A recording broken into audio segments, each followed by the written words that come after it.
Welcome to the Dan and Kody podcast. This is the Dan and Kody podcast. Toy boat. The arsonist had oddly shaped feet. This is the Dan and Kody podcast. Red leather, yellow leather. Saddle up, partner. All right, you crazy kids. I want to tell you about a company called JC Room Blocks. If you have 10 or more out-of-town guests coming to an event near you, you have a wedding, you have a barbecue, you have a bat mitzvah, a family gathering of sorts, a bris, whatever. You call JC Room Blocks.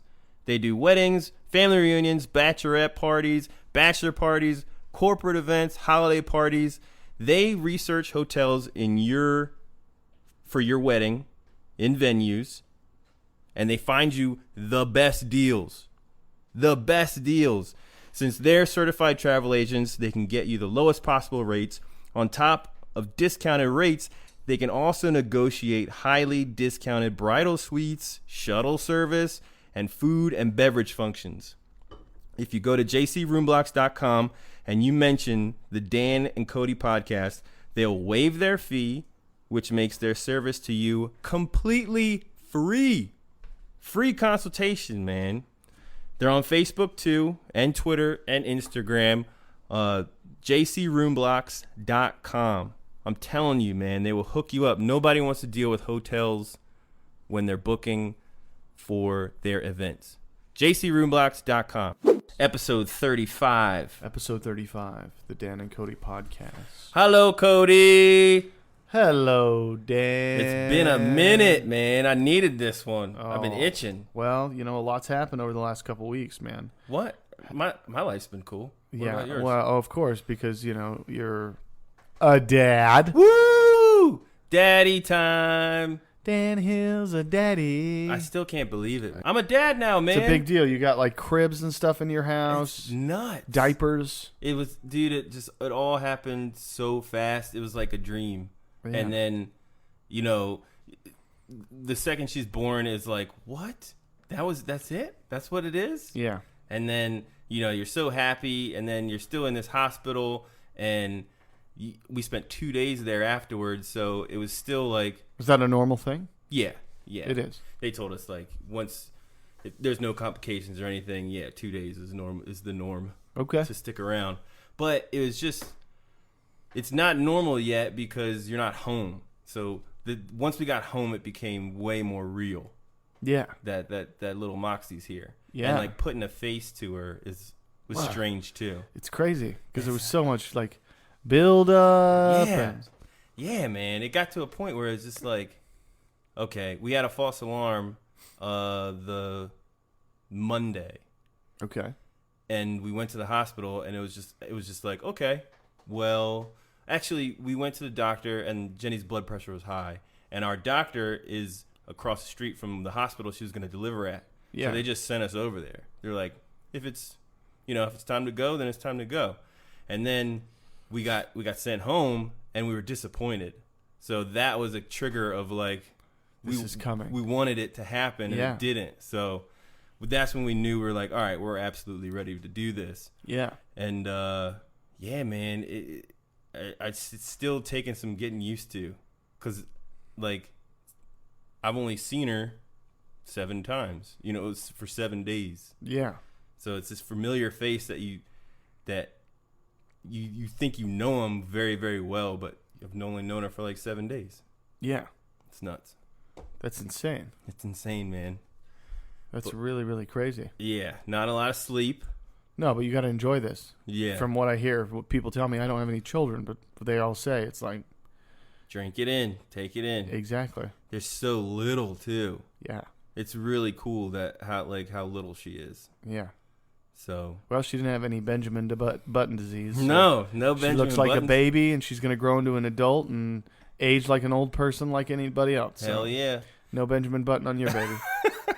And I was surprised at how calm we were throughout the whole thing. Yeah. Normally you see people going into labor in the movies and TV, and it's always this I Love Lucy moment of dude, where's the bag? Where's this? Where's that? Yeah, chaos, right? Yeah, and it was really just we're watching TV, and She's like, all right, I think I'm having them. Dude. I'm like, okay, let's get in the car.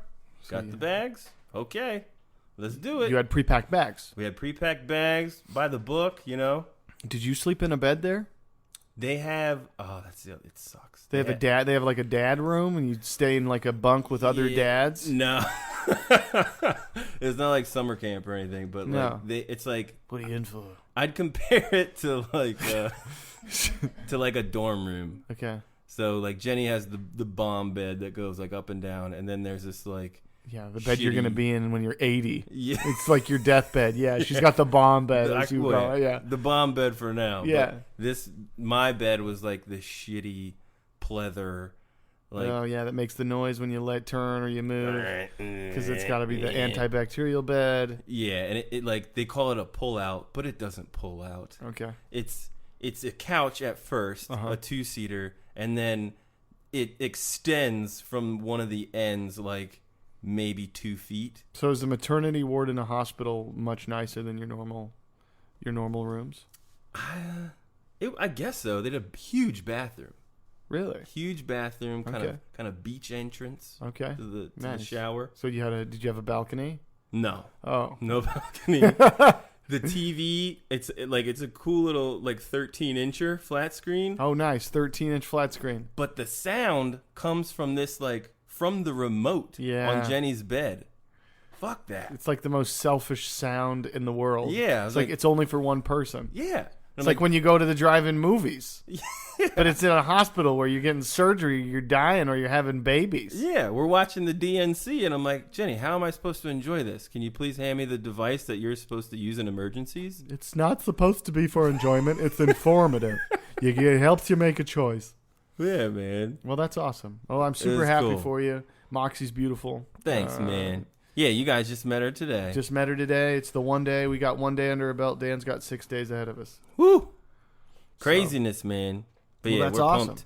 Well, I'm super stoked. Every day from now. Yay! Yeah, Madeline and I are going to be every day so we can keep up on the day watch here. Maybe she'll be a guest on the podcast Maybe. one of these days. We'll get her on one of these days when she, grunts or something. What's up in your world, man? From the last time we chatted, we've had Comic-Con, so Comic-Con's done. That's right. Big time Cinema Relics had a booth. Big time Cinema Relics. Prop Store had a booth, and we had a booth at Cinema Relics what do you call it? Talk about Fanorama. The Fanoramas. A Futurama fan film. I've been to Comic-Con as a visitor. Right. With Prop Store, they're able to get us passes, and we've went in the past, and it's been great and awesome. But this year, we went as somebody that had a booth, which is a different experience from start to finish. Yeah. A lot of work. Way more stress. But just really, it's really incredible to see everything kind of come together. Yeah. And see the kind of show that the types of people that show up, because everybody's just like super nerd. Yeah.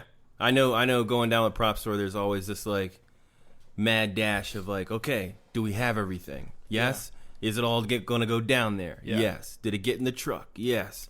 Is it unloaded? Boom. And then, you're there, you're setting up your booth for hours and hours and hours. Everyone's coming over, and then like there's something there's something there. Was there something to for look you at. guys that you guys ended up having a problem with, like a big thing this year? Because I know you were down there for the first couple days. Yeah, I went down for the setup day, and then the next and day. It was smooth. Yeah, it was smooth. I salute you. That's my big responsibility there, is to make sure everything is there.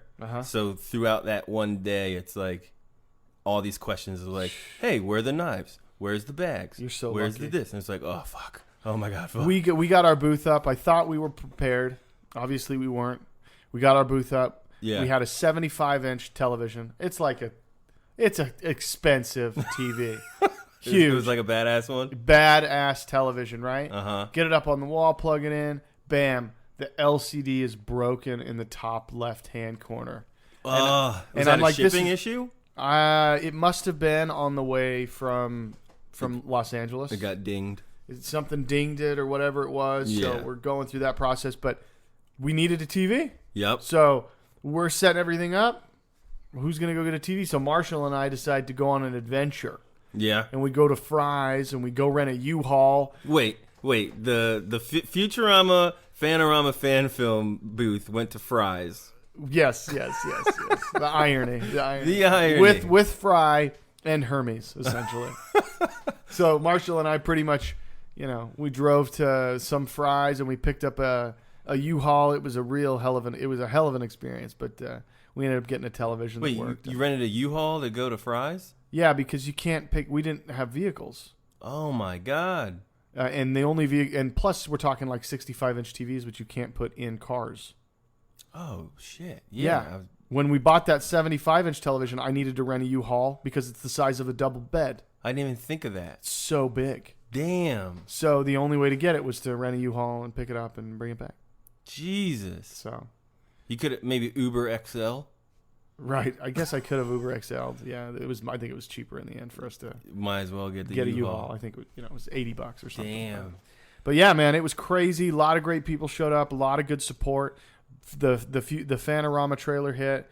I think today, as of right now, we're like at 1.25 million people. It's amazing. For me, the trailer's a success if it hits the population of Idaho. Yeah. Because then I can just say, yeah, everybody in Idaho's seen it. Are you looking at the like together collectively? Like together, the collective total views. So So if you tallied up all the views and it equals the population of Idaho, I'm like, okay, well, I think I'm good. And actually, the population of Idaho, according to a 2010 census, is 1.634 million. So you almost there. We're there. We got another 400,000 to go. But there you go. Once we hit that, I'll salute it. We have we're releasing the full 20-minute short sometime in September. So that's awesome, dude. We'll yell it out on Dan and Kody when that happens. Fuck yeah. But what was funny about there's already YouTube videos of all these YouTube people mash stuff up. Yeah. And they chop it up and put shit over it, and there's reviews and there's all this stuff, and I saw somebody dubbed the animated voices over the I think the I've video. seen that. I think I've seen that. I didn't think it worked that well. No, I don't think it worked that well either. Yeah. People are, everybody's got an opinion about whether something's going to be good or bad, and we did a high quality fan film. You're doing live action. You're not going to have the real actors play the characters. No, because they don't look like the characters. Absolutely not. So it is what it is. You take it or leave it. Yeah, I don't stress about it. You put your heart on your sleeve and wear it, and then the trolls, they'll hate. Yeah, everybody's gonna hate. They'll hate, and there's a lot of love too. A ton of love, actually. It's really cool. It actually is much more overwhelming than any negative thing anybody says. Yeah. So that's an awesome positive thing. Hell yeah, man. So aside from that, that's what's been going on. I'm going to Kansas City, more wedding prep. Dope. Yeah, that's coming up, man. Hanging out with my sweets. Are you ready? You feeling more into it? Yeah, man. Let's get this wedding thing going. Yeah. I want to be able to look at Madeline and be like, you got no choice. This is it. You signed that agreement that says we're together. So have you gotten your contract yet? Your marriage certificate? Oh, prenup. You going prenup? She can have everything I've got. I got nothing. No, we haven't, because it's not till October. It's not for a while. But that's technically when you get married. Yeah, when you sign that, right? Yeah. Yeah. You get the certificate. No. We're debating on whether we're going to do it in Kansas, Missouri, or California. Oh, to register the thing? Yeah. Why? Because we're getting married in Missouri. Which if you would have asked me, I think 20-year-old Kody, where are you going to get married when you get married, Kody? I don't know, probably somewhere in Idaho. You got any mints? I like how past Kody is eating. Yeah, exactly. He's always got something in his mouth. It's a good choice. Yeah, exactly. But, and if you would have said Missouri, I would have been like... Well, now that you bring that up, I think you have to get the certificate in the city you are being married in. Okay. I think. because we got ours in Baltimore, and that was an issue because we obviously don't live in Baltimore. No. So we had to do it like on the last trip there. You got to go down to the courthouse. Mm-hmm. Okay, we may have to look into that. Match, put that on our list. Yeah, take a gander at that. Yeah. Like what the legalities are. Ooh. So yeah, that's what's going on. But what's happening in the world, Dan Hill? The world, let me tell you, there's a story that I saw that I found pretty interesting. Falling apart. The world's falling apart. Well, the Obamas, I got the Obamas on my brain. Yeah. The first family. The first family, more so Malia. Yes, Malia. My daughters, Sasha, Malia. That's right. Malia was seen at Lollapalooza with her girls. Oh, yeah. Hanging out. With her Secret Service agents. And there is video on YouTube of little Malia busting out some twerk moves and pulled up her skirt and twerked with her butt out a little bit. Well, Malia is deciding to be the first child. Yeah. Very good for her. You know what I'm going to say? Good for you, Malia. Son, you got to get out of that bubble and see America. See America and twerk if you want to twerk. Twerk if you need to twerk. I know Sasha's very proud of her older sister, Malia. Do you have any idea what Ivana or whatever her name was doing at your age? Ivanka. Yeah. Dude, I kind of have the same feeling. Like they're kids. And they're kids, man. They're kids. It's like cops are cops. Yeah. They're people. We're all just people. Like Barack Obama takes a shit. And Barack Obama probably gets a gordita from Taco Bell. Every now and again, he sends out his top mate. I don't know if they call him that. Send one of my top mates. I need to send one of my top mates to get myself a gordita. Gordita Crunch Supreme. I'd like the nacho cheese on that, please. But yeah, and then Malia listens to the same music that every teen girl listens to. Yeah. And watches the same YouTube that we all watch. Yeah. And there's some twerkage. Well, good for that. So what's she gonna do? She's gonna twerk. She's gonna twerk, and she's gonna listen to Shawn Mendes and Drake and be a kid. Whatever. She's gonna twerk it out. It's just it sucks that the news needs this story to get clicks. Oh yeah. Everybody wants to see Malia twerk it. Yeah. And it's unfair because they're gonna grow up and.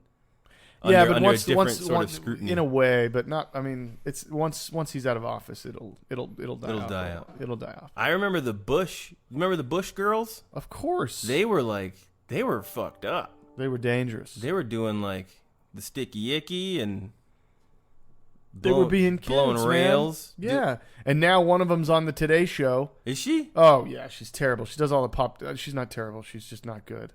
She does the pop culture stuff. Yeah. What's her name? The blonde one. Are they hot? I vaguely remember them being kind of hot.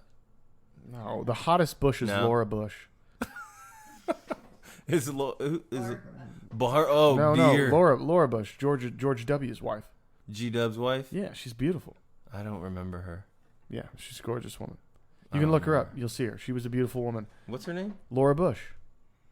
Laura Bush. That's right.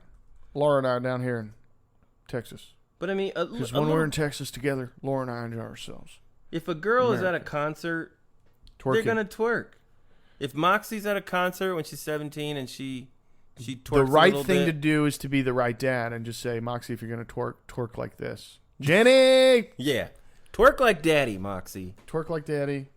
That's right. Oh yeah, I could see Laura Bush being a little firecracker when back in her day. She was probably just smoking. Yeah, now she's just rocking these power suits. Yeah. I think America has more worries than the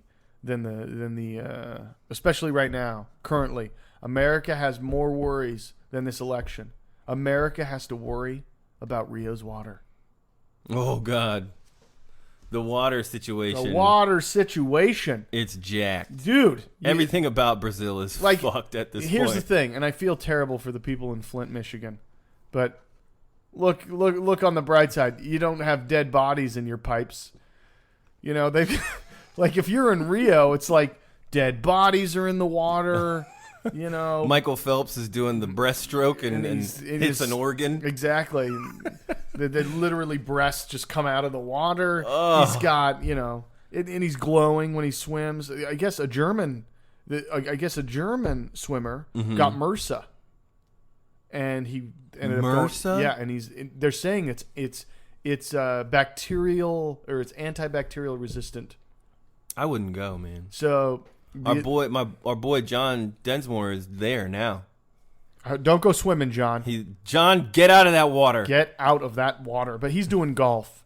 Is he? He's covering golf? He's covering golf, which I salute him for, because that's awesome. Don't be anywhere near stagnant water either, John. Zika. Wear a hat. By the way, Zika 2016. Special report. Special report. It has now been discovered. It's in the United States. Fuck. And by that I mean there are mosquitoes carrying it in Florida, in a small northern city north of Miami. Shit. The CDC has sent out a report saying stay away from this area. So it's here. You know how scared I was of Zika while Jenny was pregnant? Hey, you don't have to worry about it now. Ugh. I couldn't, I would see a fly in the house, or like a little one, and I would be on the prowl. I wouldn't stop till I caught it and killed it. You'd spray her down with the bug spray before bed every night so one didn't get on her forehead and just give a little suck for blood. Just butter her up with off. Well, it's crazy, man, and they're saying that the infection rate is low. That's good. And you can sexually transmit Zika. Yeah, you can sexually transmit Zika. Apparently, you can transmit it orally as well as sexually. Really? Yeah, I believe that's the case. And then, it's like, hey, I'm a mosquito. I'm going to bite somebody that's got Zika. Now I'm a mosquito with Zika. It's just going to spread, baby. Yeah. Spread like wildfire. It's scary, man. But it's there's like outbreak. I mean, I looked at a map and they showed the types of mosquitoes that would carry it. Mm-hmm. And I mean, Southern California's got them. What are Zika symptoms? I mean, it's like flu. It's like light symptoms. You don't even know you have it half the time. But if a pregnant woman gets it, it like can really annihilate the baby.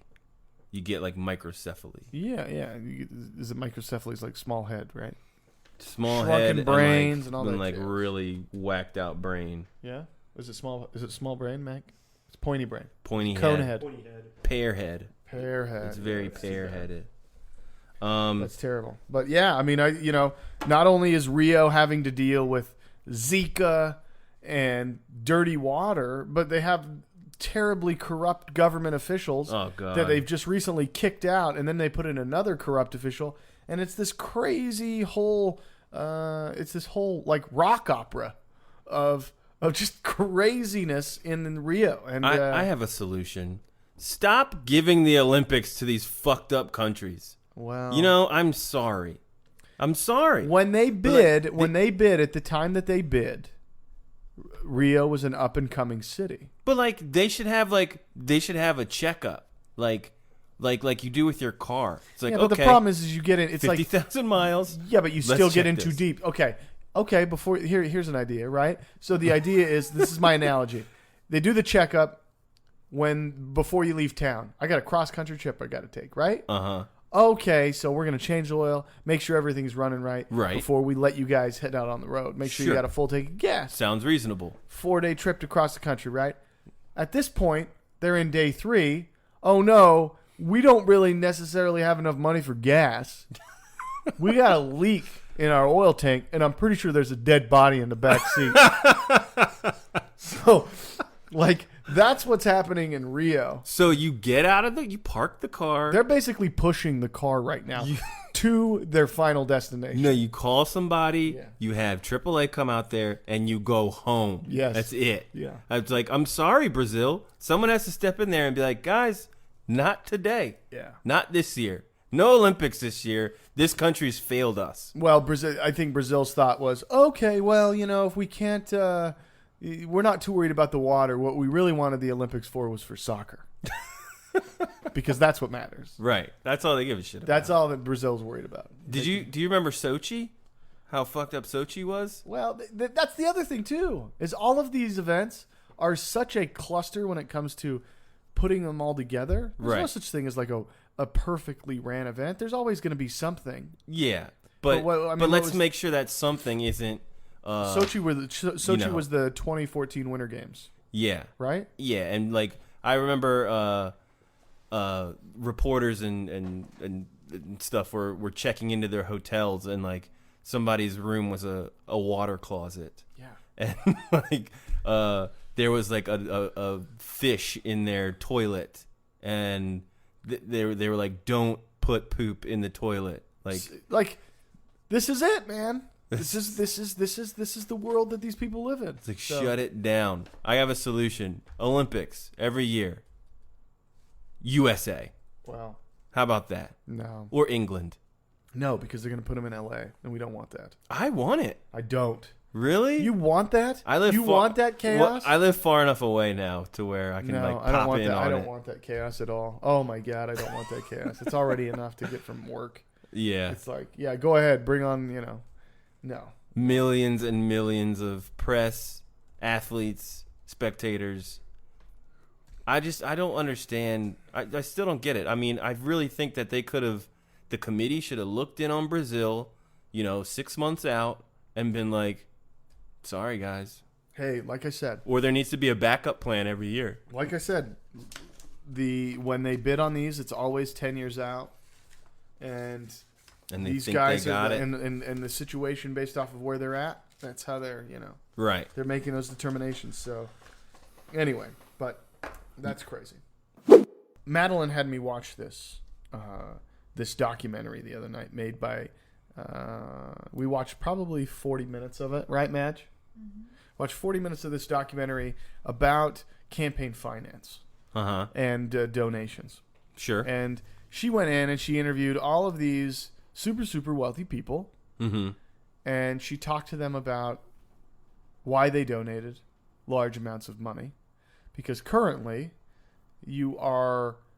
corporations, according to the Supreme Court they allowed the passing of a law where corporations are able to donate as much money as they want to these private fundraising groups that put money towards a candidate. Okay. And so and this is a big problem because they're basically, the argument with that was that a corporation is its own entity. It's its own individual being. So they have a right and they're whatever people they can do. Too. Exactly. So they went through this whole thing. So what bugged me about this whole thing was it was the perception of wealth, right? And I think a thing people have a problem with or that they struggle with is, if I make $60,000 a year, and I'm a single guy, for the most part, you can pretty much live anywhere in the United States and you're okay, right? Sure. But you're not super wealthy. It's not like you can go out and buy a boat. Right. Maybe you could buy a boat, but you know what I mean. It would take time. It'd take time to buy a boat. So the thing is people get upset that these individuals that own these companies donate so much money to these corporations. But it's kind of like, have you ever donated money to a campaign? Maybe the 08 Obama campaign. I donated money to the 08 Obama campaign. I donated money to the 12 Obama campaign. I never got my tea, by the way, Barack. So WTF. And I donated to One. Remember One? The white bracelets? No. It was for I don't even know what it was for anymore. But U2 was very heavy into it. Okay. Like Brad Pitt. Yeah. It was One. And I donated and never got my fucking bracelet. Oh. See? You do it. I did it with the Obama campaign. I never got my stuff. Anyway, so you donate, and you donate what you can. Which for you and me, say we make, I'm just throwing out a number. Say you and I both made $50,000 a year, and we're like, we can afford $50. Yeah. Because we support this candidate. Right. Okay. I'm a billionaire. Okay? Okay. No. I make $500 million a year. Right. Okay? What's $50 comparatively to what a $500 million individual makes? A speck of dust. A speck of $50 is nothing. It's not a donation. $50 is an insult. It's a flick of a penny into $50,000 is a joke. Okay? Yeah. These guys are donating this money because they can. Because from a perception of wealth standpoint, I hear that, I'm like, oh my God, that's so much money. But if you're like thinking from their standpoint, like they can't. Right. They're able to do that. And it's like a tax write-off too for them, right? If you I don't know the legal implications from like from a tax standpoint. I don't know what that does. But all I'm saying is like people get upset for these people because they can do that. They're a small population of people. It's a very small group of people that are able to afford to make those donations, but they make up the most of the donations. Right. Like the Cook brothers. Yeah, the Koch brothers. Koch brothers. The Koch brothers. Those guys are, textile magnates, right? Yeah. And for them, it's like, they want to have some say as to who, does it. In a strange way, it's kind of like they go out and they spend millions of dollars on art because they can. Mm-hmm. Because if I throw them down $1 million on a painting, it's like you going out and saying, okay, well, today I'm going to get myself that supersized Big Mac meal for $10. It's that idea. It's that idea of like on Amazon. Yeah, it's like what $1 is to you is not the same to somebody that has a whole bunch of those dollars. Right. That they can just piss away. Yeah. I mean, it's kind of in that same way. Like they're just spending their money differently than you. Sure. And for me, I struggle, and like I guess the whole point of what I'm trying to say is that it frustrates me to hear people get upset because people have a problem with that. These people don't just donate to like these funds. These people donate to nonprofits. They donate to whole other organizations that you don't even know about. And they do it because A, there's a tax benefit, and B, because it's the right thing to do. Yeah. And yes, there are some sketchy individuals out there that are trying to get their hand in something. Right. But I think for the most part, most of those people are doing it because they can and they want to make a difference. That's a way that they can, that's the way they know how to make a difference. So do you think that they should be able to donate to political campaigns like they do? Individually, yes. Do I believe there should be a cap? Yes. However, with the rules the way they are, yeah, do it. If you can, and that's how you feel you're going to make a difference, cool. If your ability is to make a difference by going out and writing somebody a check for $5 million because you can, and because you don't have the time to go out and knock doors, awesome. But it's like, what's the difference? And I kind of get what you're saying, and it's like, what's the difference between...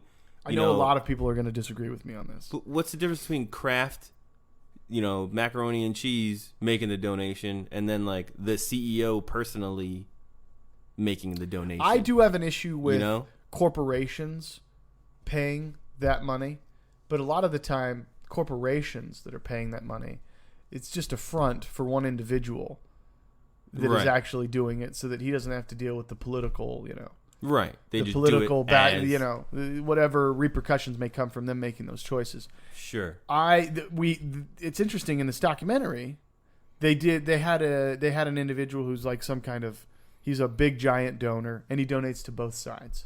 Mm-hmm. And he does it because he's basically wants to even it up. No, he's a fame whore. He just wants to be around these guys. And because these donors get in these rooms, the more you donate, the more time you get to spend with them, the more you get to chat with them. It's just like, It's like the more influence. It's the more influence, but in all reality, it's like some of these guys pay for the ability, like, I know I can get on the phone, and I can talk to them, and I know somebody's going to listen. That doesn't mean they're going to do anything. Right. But to know that I have that power, that means something to me. There's value there. Sure. And of course there's value there. And it's a shame that alone can get you in the room with these powerful people. Like, just because this dude has like a gajillion dollars, he's able to donate that and then immediately have dinner with the big guys, the big boys. Yeah. It's crazy. It's nuts. It's nuts that you can get into that place. Yes, I think the path to that is strange, but it also shows what kind of rules the world. Yeah. The almighty, as long as there's money or a dollar involved, it's like you're not going to stop that. The almighty dollar. But just a side note, like the perception of wealth is an interesting thing. What a dollar is to you may not be what a dollar is to somebody else. Sure. So anyway, just a thought. There's people begging for pennies. Yes. You know it. That's true. People are begging for pennies. So yeah, I made a push on our social media platforms, Facebook and Twitter, and asked our fans and listeners to email in just any random question that they have. Yes. And yes, you did. They've responded well. We have several of them, and we are still accepting them because we'd like to every day read a couple, and every podcast read a couple, and just kind of dive in and make some fun out of it. Now, obviously, the people at the top of our list that we actually go through, they're our donors. Yes. They're willing to give us money to keep us going and keep us afloat. So if you want to be part of the Dan and Kody podcast donation program, you can Venmo me or Dan at Dan Hill or at Kody Frederick on Venmo, and we would love to take your money. Dude, yeah, for real. We are taking money now. We want monies. And if you do that, you're part of a special club that allows your question to go to the top of the queue. Top of the queue, you hear that? So, Dan. Yes. You keep the names anonymous, I guess. We're going to keep the names anonymous. You know who you are. Yeah. I'm going to start off with one because it involves a story that I came across that I was going to tell you. Okay. So the question is, what do you do if your boss picks up your phone and sees a dirty text /dick pic /etc. or same thing but a subordinate sees it? Okay. What do you do? What do I do? Well, as a general manager, my job. Yeah. If I so the situation is me seeing it. No, your boss picks up your phone and sees it. Or my boss picks up my phone and sees it. So Brandon comes in and he's like, "What are you doing? You got all these dick pics on your phone, Dan Hill?" Or one just like pops up and it's exactly. And it's like Jenny's tits. Yes, exactly. I would well, me and Brandon have such a odd relationship that I would be able to just pass it off and be like, "Oh, that? Yeah, that's nothing. Don't worry about that." Yeah. But say it's an average generic boss. Yes. That probably brings some fear and all of that in. Yeah. I would, and they saw it. I would try to make eye contact with them. Yes. And try to express that I know you saw it, and I'm sorry, but I'm not going to acknowledge. You Draymond Green it. Yeah, just stay the course. Yeah, exactly. I don't know whose that was. Whatever. No, I wouldn't even. You wouldn't even bring it up. No, I would assume we'd just be talking. Boop! It pops up on my phone. We both look down. We see the tits, and then I would just be like, "So." And that's what I was talking about. Nice. And it would just I think be that's the more professional way. Just it's none of my business. Yeah, it'd be a level Is that a company phone? You know? Yeah. But that's what I would do. And then if I saw someone on someone else's. Yes. And they, I would wait for their cue, for their social cue. Okay. Probably. And if they want to talk about it or make a joke, I would be like, okay, we can joke. Yeah. But I would wait for them to introduce it. I wouldn't be like, what the hell was that? Because it's none of my business. Yeah. You know? Completely. You? Well, this has kind of happened in my life. Oh, shit. So, years ago, when I was working at a bank, I had this tablet. Right? Mm-hmm. And my boss, who managed the branch, was this religious dude, and he'd always come in and he'd take my tablet and he'd play games on it. Oh, God. So I had it in my bag, and I hadn't gotten to it for that day, but there was some adult website up on the page. Nice. So apparently... That's such a fear these days, right? You know? So there was some kind of adult website on it. I didn't load that page. Somebody else did, I guess. Right. Right. Of course. And, of course. And so apparently he walks in there. He's a religious dude. Mm-hmm. He walks in there. There was another guy that was in the back, the back room, the green room, the break room, whatever the hell you want to call it. And he picks up the tablet and he opens it, and it's on there, and it's hardcore. Right? Oh. And he's like, "Oh my God." What? And he "Oh my God, I can't unsee that." And he puts how it old away. Is this guy? He was 35. Come on, guy. Right? Freaks out. I didn't know about it. He didn't say anything to me. He didn't mention anything to me. Uh-huh. Really, the lesson learned there is don't go grabbing people's stuff. Yeah. What are you it doing? Isn't yours. Exactly. Isn't that part of the 10 Commandments? It should be. Do not touch other people's So shit. it was never ever talked about from his end, but the other person that was in the room was laughing. He was rolling. He thought it was the funniest damn thing I'd ever seen. Anyway. What a freak. Yeah. But I would say, if that happens, whatever. Deal with it. Yeah, come on. Come on. Can I read one? Yeah. I won't read any dumb ones. Okay. Kody. Yeah. Would you rather be able to nail your dream girl anytime you wanted for the rest of your life, Madeline Ross, or or have an unlimited amount of Olive Garden breadsticks and or pizza at your disposal? Terrible question. I like that question. You like that question? Well, I think because the person who wrote in knows that I love pizza, so this would. Yeah, but even if you love pizza, you can't. You can have a fill of pizza. You can say that's enough. I'm done for the day. Sure. Dream girl. Yeah. You got to go. That's an easy one. You got to go dream girl. That's the. Are you saying, do I get that? And I don't get to eat ever again? Or I don't get breadsticks ever again? I bet, yeah. I bet that's what it is. If the question is, can you nail your dream girl, or you can continue having breadsticks in your life? That's a tough move. Now the stakes have been raised. The stakes have been raised. I'd probably have to go with the breadsticks because I love breadsticks. Although it's probably healthier for me to just. I hadn't had Olive Garden ever since forever, but I just recently first time had it in 2015. And I got it. I understood the whole breadsticks thing. Oh, the breadsticks are good. They're delicious. The breadsticks are delightful. And you've never had Olive Garden until 2015? I think so. Yeah, Jenny was very shocked that I hadn't had it. But, Katy Perry, breadsticks, I'm taking KDP. Yeah, that's a wise move. I'm doing it. Plus, it's Katy Perry, she's going to tell somebody to go get her breadsticks, and she's going to share with you. I can nibble off those. Yeah, exactly. I can nibble off those all day. Give me your breadsticks, girl. Well, I appreciate this next question that we got from a writer. They realize we like to talk about race periodically. Okay. And I think they've come up with a solution to the differences in the world. Their question is, could Carl and Eddie Winslow solve all this racial drama with a solid comeback episode? From Family Matters. From Family Matters, Carl and Eddie come in. Did Eddie become a cop the end? In the end, Eddie was a cop. He was the son. No. Oh wait, Eddie. I don't know. You're right. Carl. Eddie was the cop. Eddie seemed like he probably became a DJ. Yeah. What's up? This DJ Winslow. This is DJ Winslow on the Wheels of Steel. That's right. So Carl was the cop. Eddie was the kid.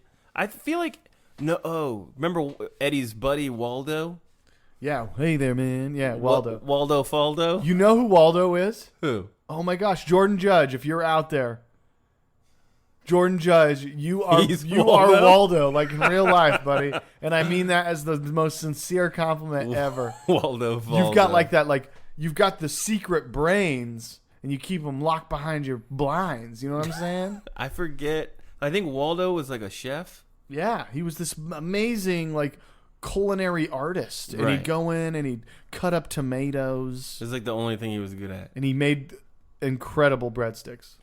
I think yes. I think Family Matters is the best show to bring this police brutality thing to light. And here's how I think the episode would go. I think Eddie gets pulled over. Oh shit. Okay. I think Eddie receives some racist behavior from a white cop, and then Carl gets radioed in for backup. Yeah. Because Eddie was resisting. Yeah. And Eddie gets tased, and then Carl shows up, and he's like, "That's my son." Mm-hmm. Interesting.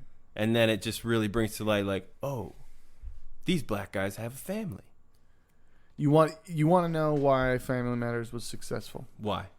Because it had a white nerd factor, even though it wasn't a white nerd. Urkel is what made it successful to white America. Urkel brought it home. Urkel brought it home. That connecting piece, for whatever reason, that's what did it. Do you know how Step by Step was created? Remember Step by Step? I would imagine, one problem at a time. No. Oh.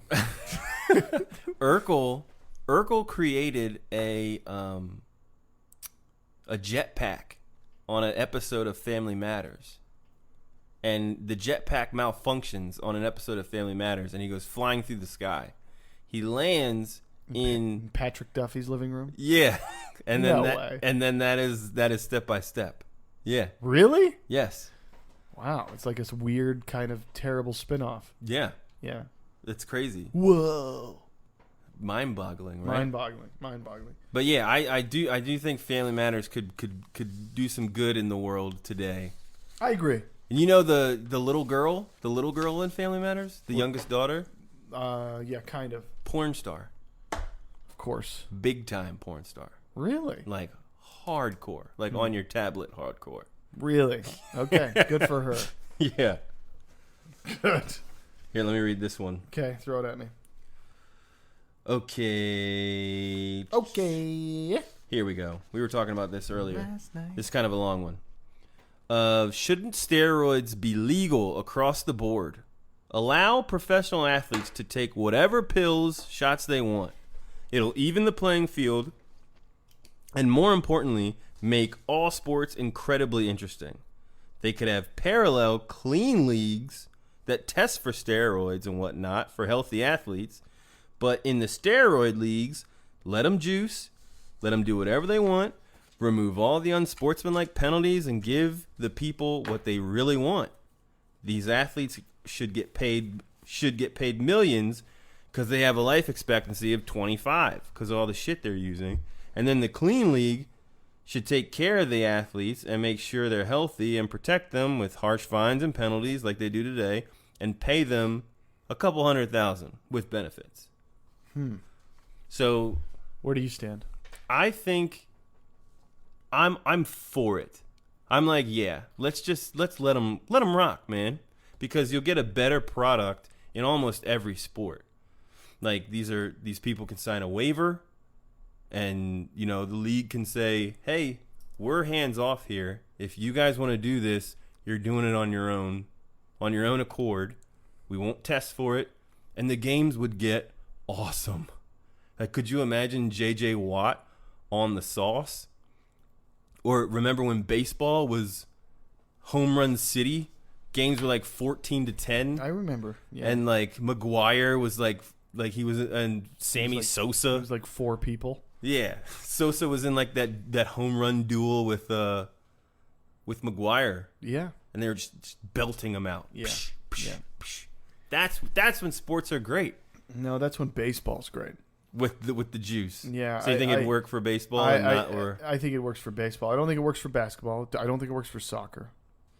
Well, I think soccer. And the other problem is like all you're doing is like leveling the playing field anyway.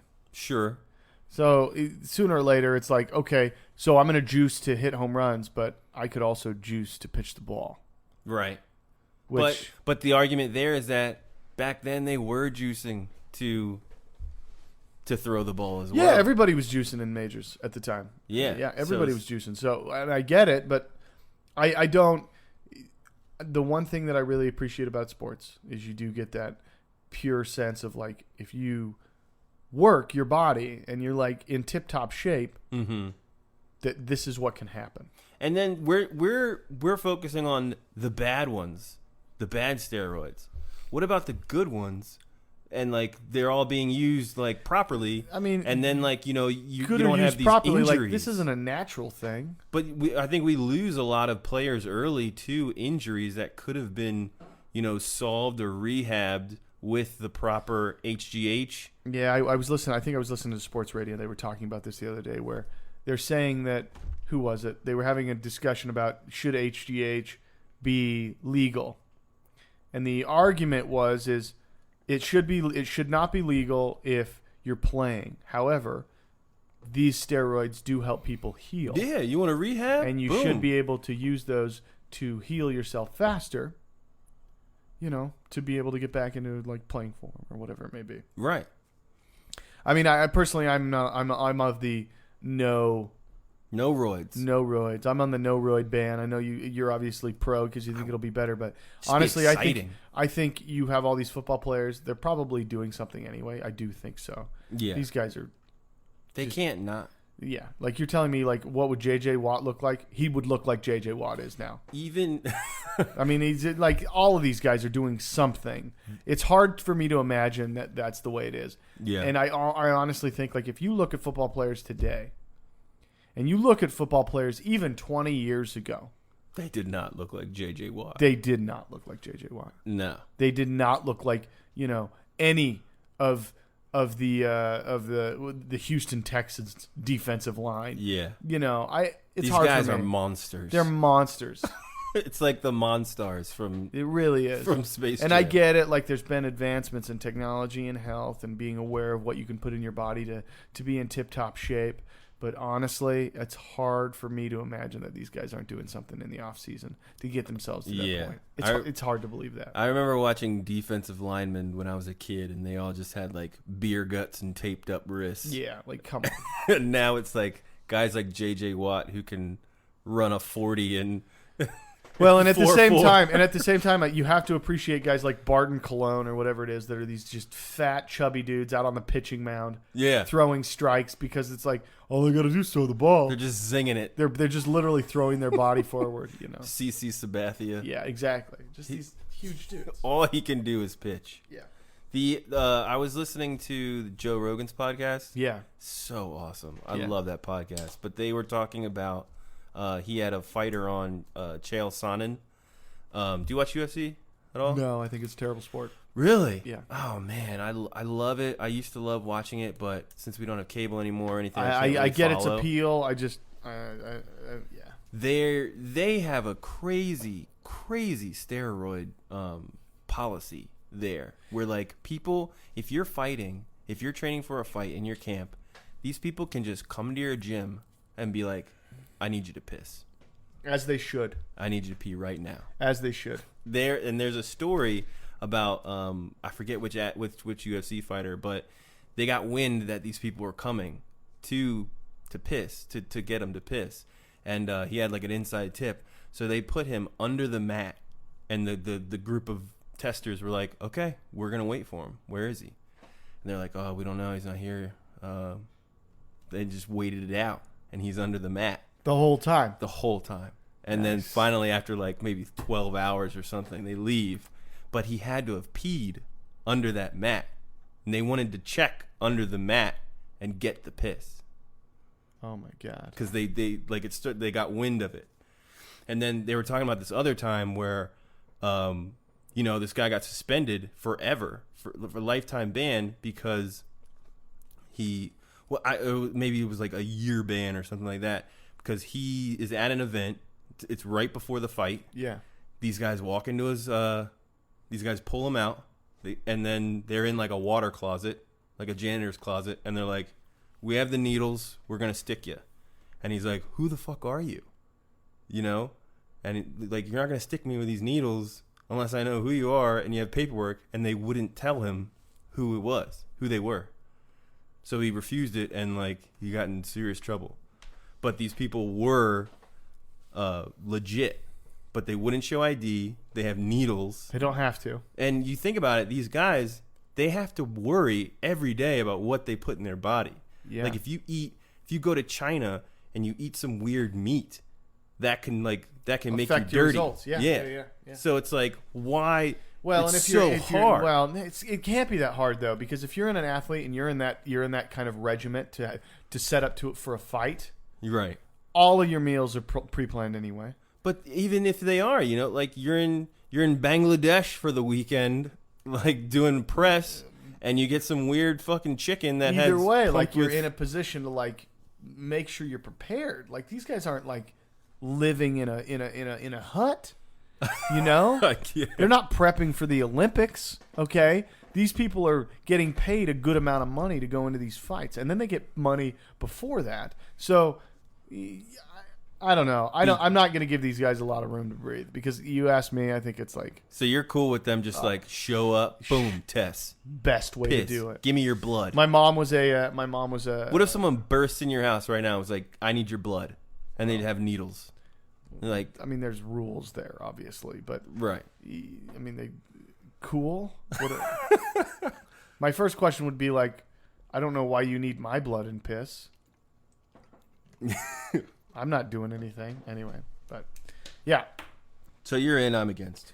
Yeah, you and I are on different sides of the fence today, my friend. As always. Thanks for listening to the Dan and Kody podcast. We're on Facebook. We're on Twitter. You can subscribe to our YouTube page. We're on iTunes, Google Play Music, Stitcher, and you can bookmark our website, the Dan and Kody podcast.simplecast.fm. Everybody played themselves down to shit. All right.